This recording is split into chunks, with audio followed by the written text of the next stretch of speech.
damai sejahtera Allah yang melampaui segala akal, itulah yang memelihara hati dan pikiranmu di dalam Kristus Yesus Tuhan kita. Amin. Saudara-saudara yang dikasihi Tuhan kita Yesus Kristus, kita bertemu kembali di dalam nama Tuhan kita Yesus Kristus melalui nats khotbah yang tertulis dalam Markus pasal yang ke-10 ayat yang ke-35 sampai 45. Ada baiknya kita dengarkan terlebih dahulu firman Tuhan. Demikian bunyinya. Lalu Yakobus dan Yohanes, anak-anak Zebedeus, mendekati Yesus dan berkata kepadanya, "Guru, kami harap supaya Engkau kiranya mengabulkan suatu permintaan kami." Jawabnya kepada mereka, "Apa yang kamu kehendaki aku perbuat bagimu?" Lalu kata mereka, "Perkenankanlah kami duduk dalam kemuliaan-Mu kelak, yang seorang lagi di sebelah kanan-Mu dan yang seorang di sebelah kiri-Mu." Tetapi kata Yesus kepada mereka, "Kamu tidak tahu apa yang kamu minta. Dapatkah kamu meminum cawan yang harus kuminum dan dibaptis dengan baptisan yang harus kuterima?" Jawab mereka, "Kami dapat."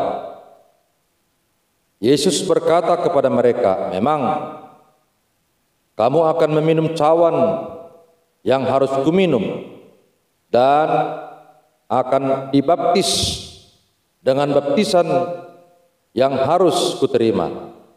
Tetapi hal duduk di sebelah kananku atau di sebelah kiriku, aku tidak berhak memberikannya. Itu akan diberikan kepada orang-orang bagi siapa itu telah disediakan." Mendengar itu, ke-10 murid yang lain menjadi marah kepada Yakobus dan Yohanes. Tetapi Yesus memanggil mereka lalu berkata, "Kamu tahu bahwa mereka yang disebut pemerintah bangsa-bangsa memerintah rakyatnya dengan tangan besi, dan pembesar-pembesarnya menjalankan kuasanya dengan keras atas mereka. Tidaklah demikian di antara kamu. Barang siapa ingin menjadi besar di antara kamu, hendaklah ia menjadi pelayan. Dan barang siapa ingin menjadi hamba untuk semuanya. Karena Anak Manusia juga datang bukan untuk dilayani, melainkan untuk melayani dan untuk memberikan nyawanya menjadi tebusan bagi banyak orang." Saudara-saudara, demikian pembacaan firman Tuhan. Dalam nats ini permintaan daripada Yohanes serta Markus yang bersaudara anak Zebedeus. Tetapi dalam versi Matius pasal yang ke-20 ayat 20 sampai 21, bahwa permintaan ini dilakukan oleh ibu mereka yang bernama Salome, saudara daripada Maria ibu Yesus. Memang perbedaan daripada Injil Matius dengan Injil Markus ini sebenarnya tidak bertentangan. Tetapi ada satu pepatah orang Yahudi, apa yang seseorang lakukan melalui orang lain sama dengan ia sendiri melakukannya. Artinya, saya sebagai seorang pendeta resort yang melayani di HKBP, kalau saya perintahkan seseorang, tentu yang satu profesi dengan saya, yang satu pelayanan di gereja yang saya layani adalah saya sendiri. Demikian juga dalam Matius pasal 8 ayat 5 sampai ayat 6 yang berbeda dengan Lukas pasal 7 ayat 3 sampai 4, yaitu tentang permintaan tentang seorang perwira atas daripada anggotanya yang sedang sakit.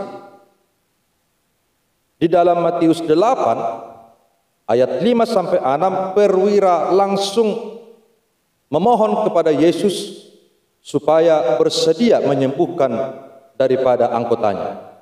Tetapi dalam Lukas pasal yang ke-7 ayat 3 sampai 4, bahwa penatua daripada Yahudi menyampaikan kepada Yesus permohonan daripada perwira tersebut untuk bersedia menyembuhkan daripada anggotanya. Di sini sebenarnya hanya perbedaan persepsi, dan itulah Injil sinopsis. Tetapi kembali kepada pepatah Yahudi, apabila seseorang mewakili untuk menyampaikan apa yang dia mohon, adalah orang itu sendiri yang menyuruh bahwa apa yang disampaikan walaupun melalui orang lain, tetapi yang disuruh itu adalah seakan-akan yang menyuruh. Itulah tradisi dalam Keyahudian. Demikian juga dalam Yohanes pasal 4 ayat 1 dan Yohanes pasal 4 ayat 2. Saya tampilkan perbedaan-perbedaan ini dari Matius pasal 20 ayat 20 sampai 21 tentang permohonan dari ibu Markus dan Yakobus anak Yebedeus dan Markus Natsini. Demikian juga dalam Matius 8 ayat 5 sampai 6 dan Lukas 7 ayat 3 sampai 4, permintaan daripada perwira, dan Yohanes 4 ayat 1 dan Yohanes 4 ayat 2. Ini kembali kepada pepatah Yahudi, kebiasaan dan tradisi Yahudi. Apabila seseorang diutus atau disuruh menyampaikan, sama saja dengan orang yang menyuruh atau mengutus tersebut. Menjadi catatan penting di sana, saudara-saudara, permintaan dari Markus dan Yohanes dicatat dalam Matius pasal 20 tadi, yang disampaikan langsung oleh ibu mereka Salome, saudara Maria, ibu Yesus. Tetapi sebelumnya dalam Matius pasal 18 ayat 1, sebenarnya sudah terjadi perdebatan. Kalau saudara-saudara membaca dalam Matius pasal 18 ayat 1, di sana sudah ada pertanyaan, siapa yang lebih besar dari antara murid-murid tersebut. Dalam Markus 9 ayat 34 juga sudah terjadi perdebatan. Tetapi dalam Markus 9 ayat 34, bahwa Yesus berkata bahwa suatu saat bahwa ke-12 rasul tersebut akan memerintah di tempat yang telah disediakan Yesus. Dapat kita bandingkan dalam Matius 19 ayat 28. Kejadian ini atau peristiwa ini, apa yang dikatakan Yesus bahwa dari ke-12 rasul tersebut, murid tersebut akan memerintah suatu saat, maka Markus dan Yohanes yang bersaudara, yang masih dekat dengan Yesus dari ibunya Salome, saudara Maria ibu Yesus, memanfaatkan situasi dan kondisi ini. Mereka datang hadir kepada Yesus untuk meminta, memohon supaya Yesus pada suatu saat di tempat kerajaannya, di tempat yang telah disediakan Yesus, supaya menempatkan antara Markus dan Yohanes, satu di sisi kanan, satu di sisi kiri. Ini istilah kalau bahasa sekarang adalah nepotisme. Memanfaatkan situasi dan kondisi. Karena ibu Yesus Maria bersaudara dengan Salome, ibu daripada Markus dan Yohanes. Saudara-saudara, ada satu pelajaran penting yang perlu kita dapat dari sini. Jangan pernah memanfaatkan unsur nepotisme, kedekatan darah, kedekatan marga, atau kedekatan satu golongan, satu kelompok, satu kampung, satu gereja pun itu kepada Yesus. Karena Yesus sendiri di dalam pelayanannya, visi misinya ke dunia ini adalah mau melaksanakan kehendak Allah Bapa di sorga dan kehendak kerajaan sorga tersebut. Saudara-saudara, tetapi perlu kita ingat, atas permintaan daripada Markus dan Yohanes dari murid Yesus, demikian juga ibu mereka Salome dan orang tua anak-anak Zebedeus, Yesus tolak. Dari sini saudara-saudara perlu menjadi catatan penting bagi kita. Apakah saudara pendeta seperti saya? Apakah saudara majelis, penatua, atau perkumpulan kor gereja? Apakah saudara beres tanggung jawab melalui kerajaan Allah gereja? Jangan pernah paksakan kehendakmu karena hal-hal demikian. Aku ini pendeta, aku ini hamba Tuhan. Karena Markus dan Yohanes, Rasul Yesus, dari segi antropologi bersaudara, karena Maria bersaudara dengan Salome, ibu daripada Markus dan Yohanes. Tetapi permintaan Salome juga, ibu daripada Markus dan Yohanes, Yesus tolak. Maka menjadi catatan penting dari sini, jangan pernah kita peralat karena saya adalah hamba Tuhan pendeta, karena saya majelis atau penatua, karena saya sering ke gereja beres tanggung jawab, bukan menjadi kunci untuk memaksa kehendak harus diwujudkan oleh Allah. Ingat, Yesus Kristus sendiri juga di dalam pelayanannya ke dunia ini mengutamakan supaya kehendak Bapa di sorga dan kerajaan sorga harus jadi, bukan kehendaknya sebagai manusia. Saudara-saudara, memang dari permintaan Markus dan Yohanes ini ada sisi positifnya. Harus kita lihat sisi positifnya. Jangan hanya sisi negatifnya. Sisi positifnya bahwa mereka mengimani dan mengamini bahwa Yesus akan menang walau melalui penderitaan salib. Kalau kita bandingkan dalam Matius pasal 10 ayat 32 sampai 34, bahwa Markus dan Yohanes meyakini bahwa Yesus itu akan menang suatu saat. Tetapi mereka tidak melihat jauh ke depan. Mereka tidak melihat jauh visi sama seperti Yesus Kristus. Apa yang terjadi, saudara-saudara? Markus dan Yohanes memang percaya bahwa Yesus Kristus akan menang walaupun harus melalui penderitaan. Namun Yesus tetap menjadi pemenang di akhirnya. Saudara-saudara, itulah sisi positif yang perlu kita lihat. Tetapi sisi negatifnya, mereka tidak melihat apa yang harus terjadi di sana. Karena mereka belum sempurna mengenal Yesus dan tujuan visi misi Yesus datang ke dunia. Saudara-saudara, kalau kita baca ayat 38 sampai 40 dalam nats ini, ayat 38 dikatakan, tetapi kata Yesus kepada mereka, kamu tidak tahu apa yang kamu minta. Dapatkah kamu meminum cawan yang harus kuminum dan dibaptis dengan baptisan yang harus kuterima? Dalam ayat 39 jawab mereka, kami dapat.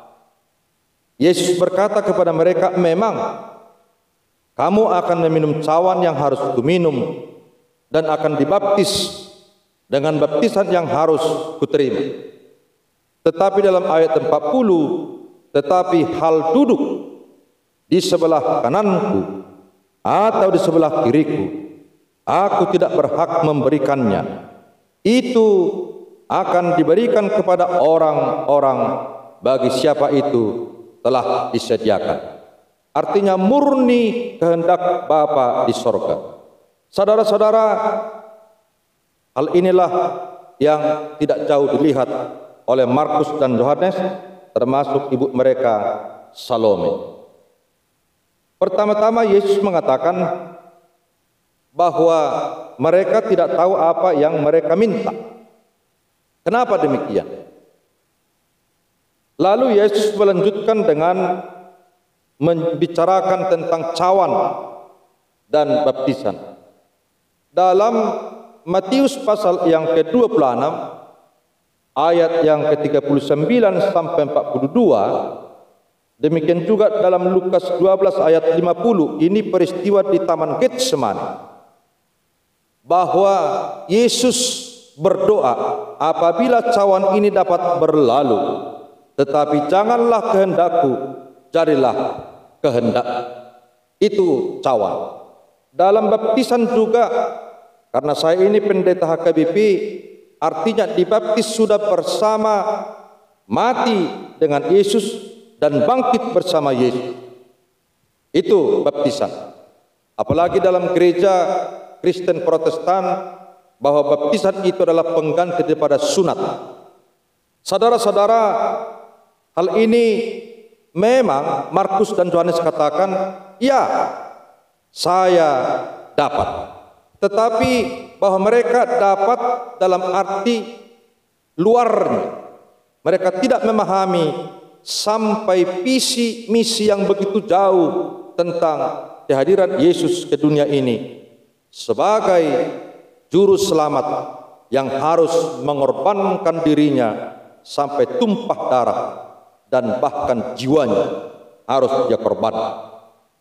Saudara-saudara, dengan kesaksian ayat ini dari Matius 26 ayat 39 sampai 42 dan Lukas 12 ayat 50 tentang doa Yesus tentang cawan itu, dia hanya memohon apabila, tetapi tidak memaksakan kehendak.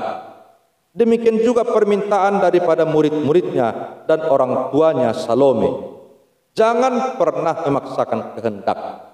Biarkan Allah yang mengatur, biarkan Yesus yang mengatur, dan biarkan Roh Kudus yang mengatur.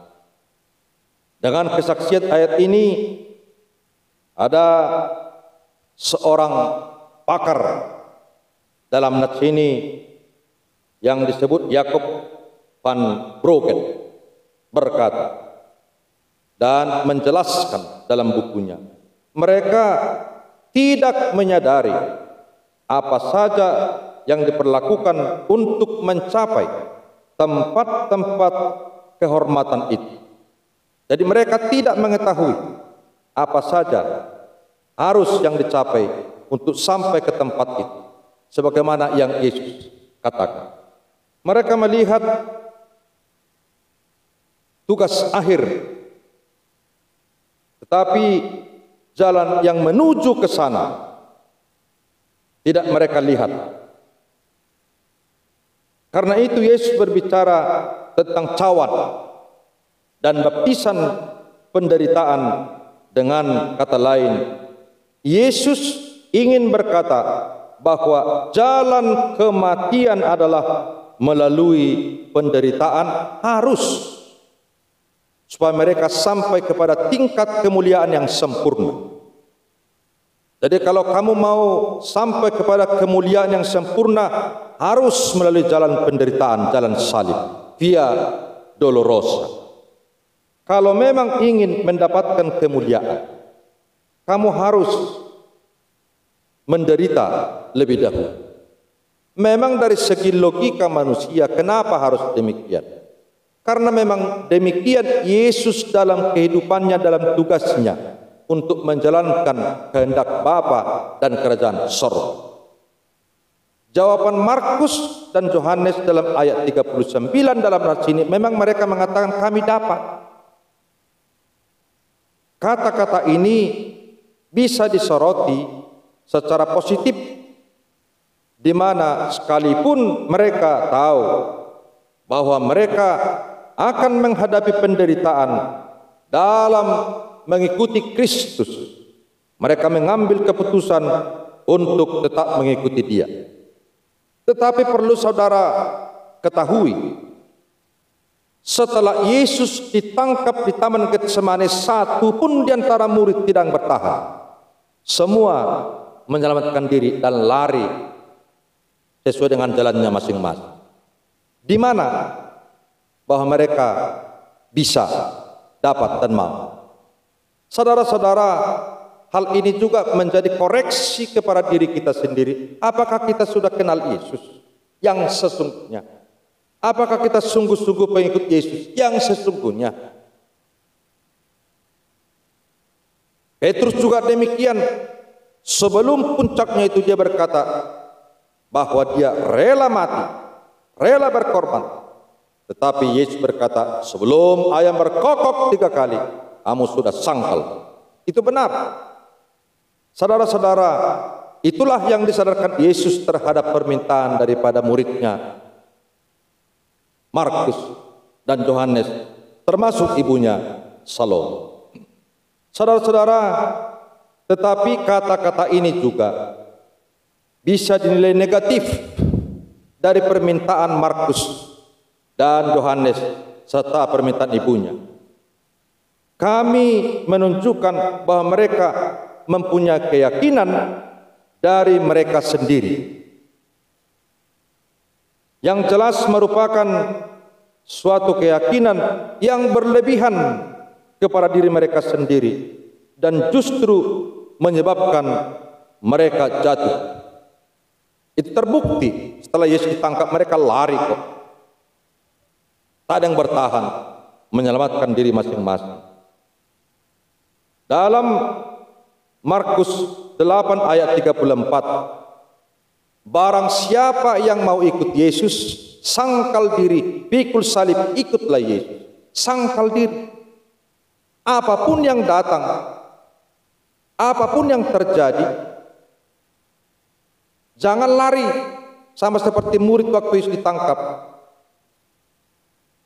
Pikullah salibmu. Penderitaan yang dalam diri kita bukan salib Yesus, ini jangan salah paham. Pikullah salibmu. Artinya segala tantangan, penderitaan, gelombang kehidupan harus kita jalani.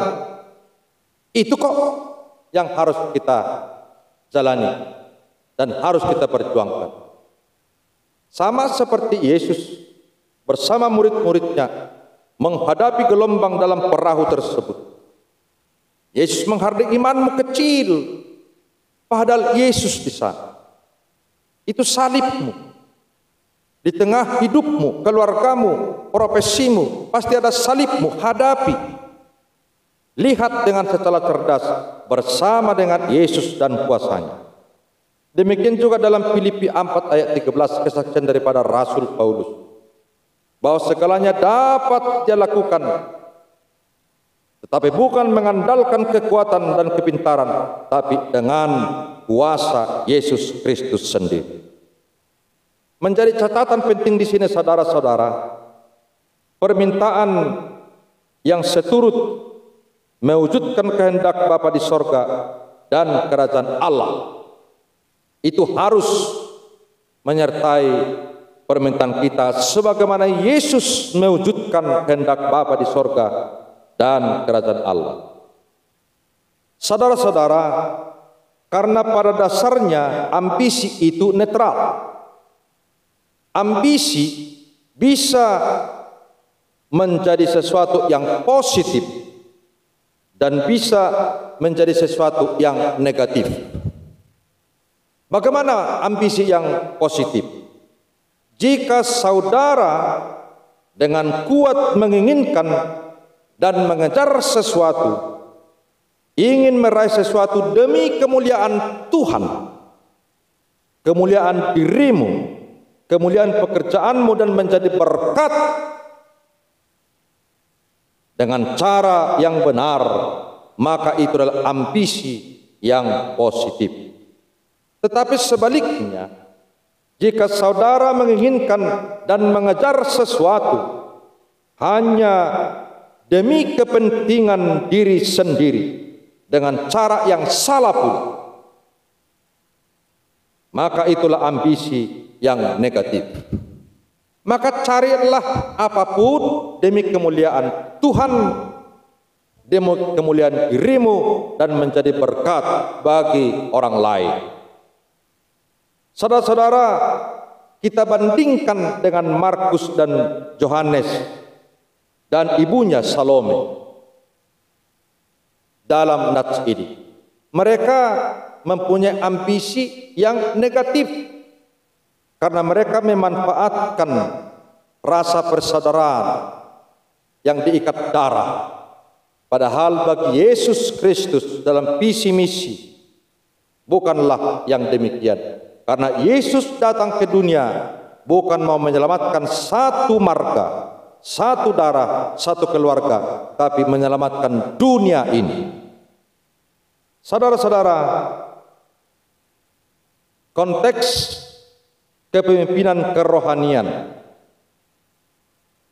kita bandingkan dengan konteks kepemimpinan politis atau pemimpin organisasi lain, dibandingkan dengan pemimpin spiritual atau pemimpin kerohanian.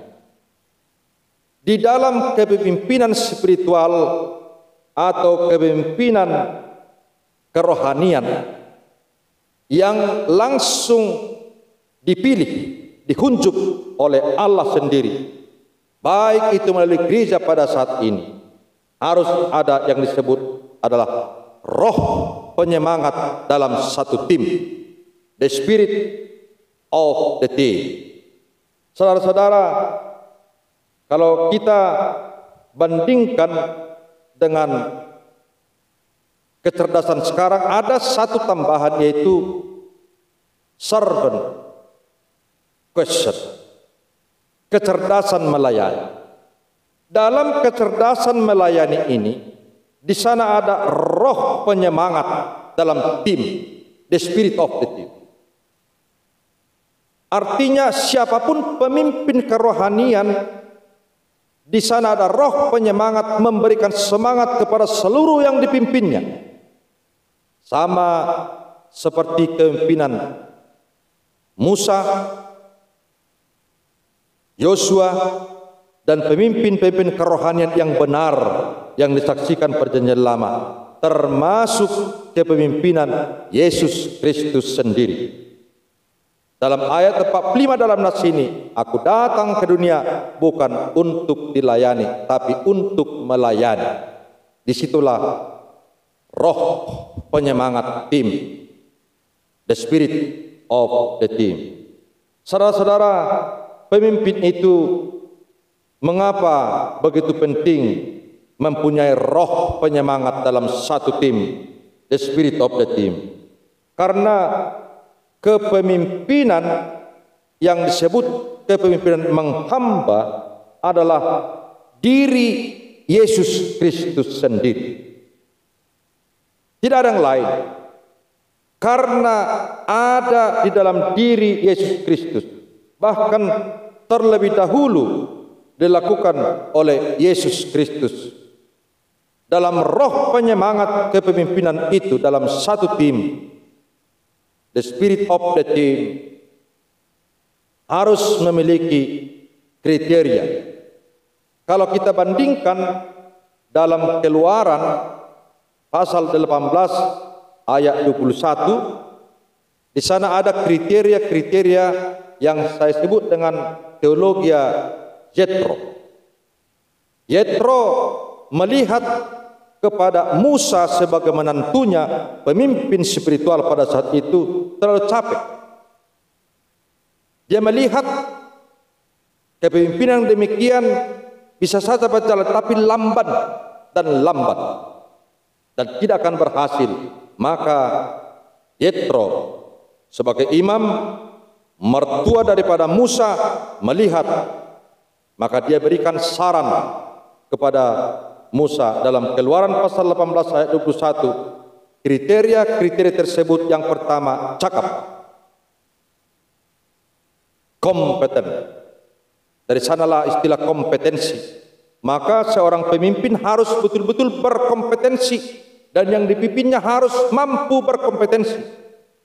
Maka siapapun yang ingin menjadi pemimpin harus betul-betul cakap, mampu berkompetensi.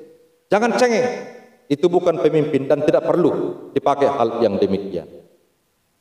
Kriteria yang kedua dalam Keluaran 18 ayat 21, teologi Jethro, takut akan Allah, fear of God, takut akan Allah.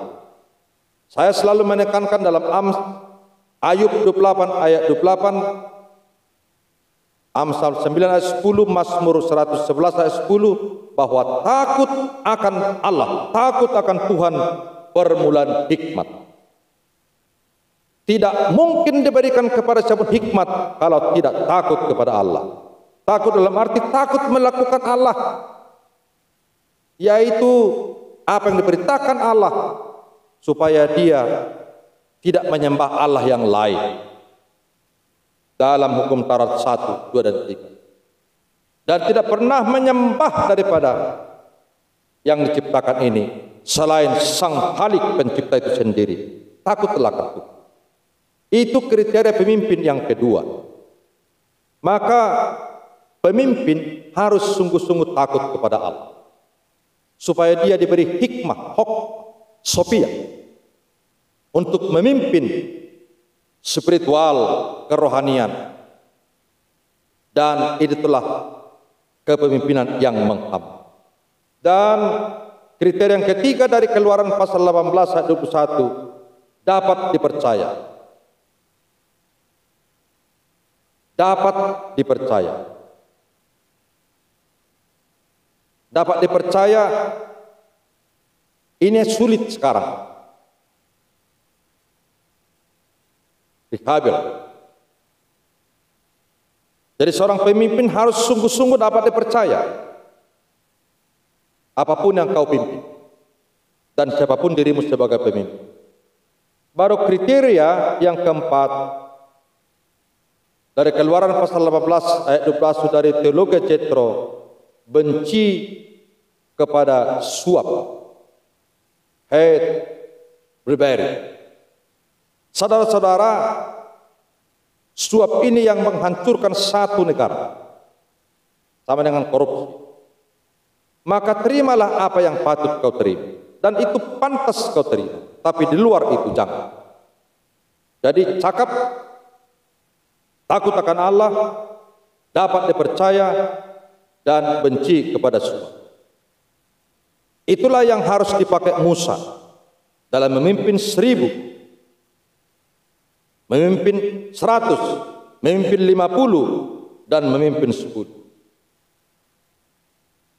Tempatkan mereka di posisi yang demikian, dan carilah orang-orang yang mempunyai kriteria demikian. Itulah saran daripada Jethro, dan itu yang saya katakan teologi daripada Jethro. Tempatkan mereka di posisi sebagai pemimpin yang mampu, pemimpin yang menghamba, yang memimpin 1000 orang, 100 orang, 50 orang, sampai 10 orang. Kepemimpinan penyemangat, ada roh penyemangat dalam satu tim, the spirit of the team. Dalam kriteria yang 4 tadi dalam Keluaran 18 ayat 21, dari teologi Jethro harus dimiliki untuk memimpin 1150 sampai 10 tadi. Saudara-saudara, bagaimana ini terjadi? Mungkin itu pertanyaan.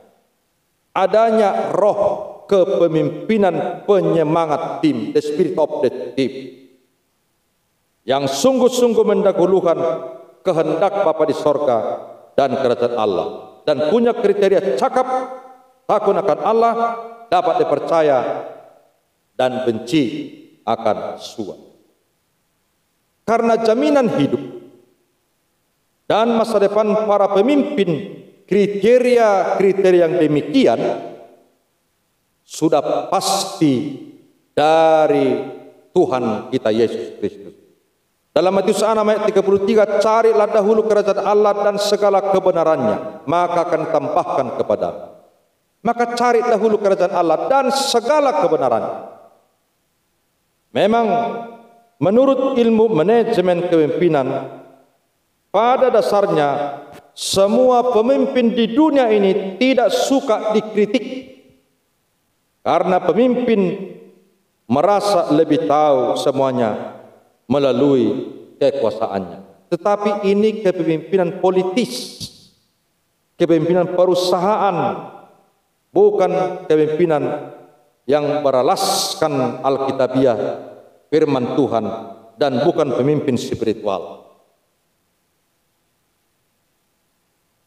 Saudara-saudara, kepemimpinan unsur duniawi atau yang mungkin sering kita lihat kepemimpinan politis, kita bandingkan dengan kepemimpinan menghamba. Di sana jelas ada roh penyemangat dalam satu tim yang dipimpinnya, the spirit of the team. Harus. Demikian juga melalui nats ini juga saya ingatkan, karena saya ini melayani di HKBP, saya pendeta HKBP. Rabu yang lalu tanggal 7 Oktober 2020, HKBP berusia 159 tahun. Ini sejarah. Dari 7 Oktober 1861 sampai 7 Oktober 2020, 159 tahun. Ada yang harus kita refleksi dalam usia HKBP. Memang gereja bertambah, umat juga bertambah. Ini dapat jadi almanak. Silakan koreksi almanak HKBP. Tetapi apakah pertumbuhan iman, pertumbuhan keyakinan, dan pertumbuhan yang sungguh-sungguh mengenal mengikuti Yesus, apakah seimbang dengan pertumbuhan fisik? Demikian juga sebagai evaluasi dan koreksi, tahun ini akan diadakan Sinode Godang yang ke-65. Tetapi apakah yang menopang maka dibatalkan tanggal yang sudah ditentukan dan dibicarakan ini, biarkan Tuhan yang mengurus. Walaupun kita berhak untuk memberikan pemikiran kita, sumbangsih kita, dengan cara-cara Roh Kudus dalam hati kita ini, dan pikiran kita dikuasai tetap pimpinan yang menghamba. Kalau memang ada yang salah, katakan itu salah. Apakah bertentangan dengan aturan? Apakah dengan bertentangan dengan firman Tuhan? Katakan. Dengan cara-cara yang punya roh gerejawi, roh Tuhan terutama. Dan saya juga tidak setuju hal itu. Tetapi mari tetap kita berdoa. Biarkan kehendak Tuhan, kehendak Bapa di sorga dan kerajaan sorga tetap terjadi dalam pelaksanaan Sinode Godang yang ke-65 ini. Demikian juga dalam kepemimpinan zaman misionar dahulu. Resan Wissenschaft, RMG, Pemskar. Mereka sungguh-sungguh diberangkatkan dengan roh penyemangat tim, the spirit of the team. Mereka sungguh-sungguh mau menjalankan misi kerajaan Allah dalam kehidupan tanpa memikirkan diri dan keluarga. Mereka memikirkan bagaimana visi misi Allah jadi dalam kehidupan mereka. Apakah mereka di Amerika, di Afrika, di Asia, termasuk Indonesia ini? Termasuk keberhasilan daripada Inger Ludwig Nommensen, Yale Nommensen, sejak 1862 sampai saat ini buah daripada iman dan pergumulannya. Demikian juga para pemimpin-pemimpin sending zaman dahulu. Mereka tidak memikirkan dirinya, keluarganya, tapi mereka memikirkan bagaimana kehendak Bapa di sorga dan kerajaan sorga jadi dalam tugas kehidupan yang diberikan kepada mereka melalui Tuhan di tengah-tengah pelayanan mereka. Dan kita bandingkan juga kepemimpinan pasca aturan-peraturan 2002. Apakah ini perlu dipertahankan, apalagi dengan amandemen 3 ini? Apakah kita tidak menyadari bahwa saya ini, engkau itu, seakan-akan padahal merek satu, gereja sama, tetapi ada kelompok kanan, ada kelompok kiri. Saya pakai istilah ini. Kelompok ini merasa benar dan paling benar, ini juga merasa benar dan paling benar. Apakah kita masih mempertahankan roh aturan ini? Demikian juga dalam pilkada provinsi, kabupaten, dan kota Madia akan dilaksanakan tanggal 9 Desember 2020. Bijaksanalah. Apakah mereka mempunyai spirit untuk memimpin dan mendahulukan kepentingan rakyat atau kepentingan kantong, kepentingan partai dan kelompok? Dan apakah harga dirimu mampu hanya 100.000, 1 juta? Engkau dipimpin 5 tahun ke depan, cerdaslah. Kalau kamu mampu dibeli 100 sampai 1 juta, harga dirimu sama dengan telur ayam dan ayam potong. Dan kau ini diragukan kemanusiaan. Saudara-saudara, kepemimpinan yang menghamba, ada roh penyemangat satu tim, the spirit of the team, harus memiliki. Termasuk ada servant leadership, humble leadership, harus kita miliki. Pemimpin-pemimpin kerohanian.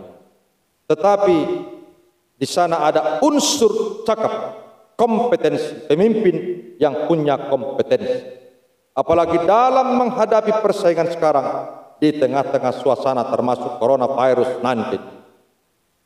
Arus global ini, perkembangan teknologi, harus pemimpin yang cakap, yang punya kompetensi dan mampu melihat dan mampu membawa yang dipimpinnya berkompetisi yang baik menuju ke depan. Takut akan Allah, fear of God. Siapapun pemimpin harus takut akan Allah.